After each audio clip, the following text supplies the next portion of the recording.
Shri महागणपतिं भजेऽहम् Shri महागणपतिं भजेऽहं Shri महागणपतिं भजेऽहं Shri महागणपतिं भजेऽहं शिवात्मजं षण्मुखाग्रजं श्रीमहागणपतिं भजेऽहं शिवात्मजं षण्मुखाग्रजं श्रीमहागणपतिं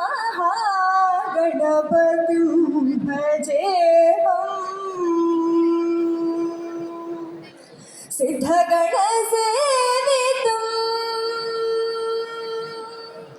सिद्धगणसेवितं विघ्ननाशकं सिद्धगणसेवितं विघ्ननाशकं सिद्धगणसेवितं विघ्ननाशकं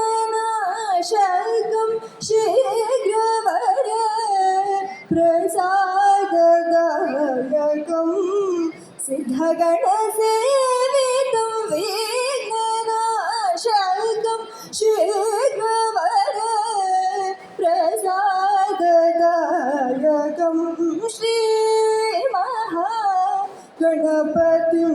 भजेऽहम् ज्ञानमुद्रालङ्कृतं मूलाधारनिवासिनं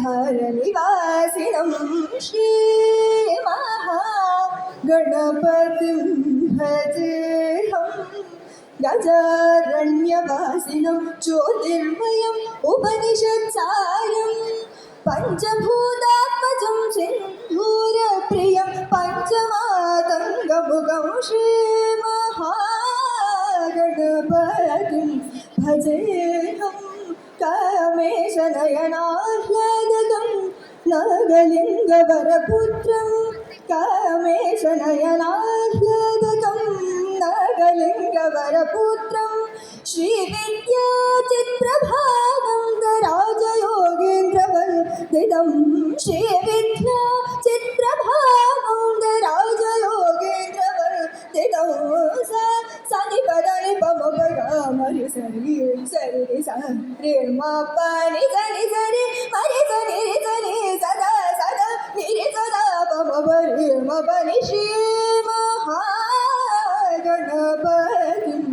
भजेऽहं शिवात्मजं षण्मुखाग्रजं श्रीमहागणपतिं भजेऽहम्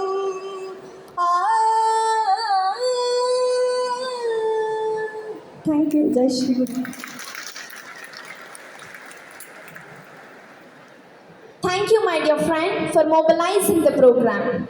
I am very pleased to invite my friend Ms. Tanvita to welcome the dignitaries.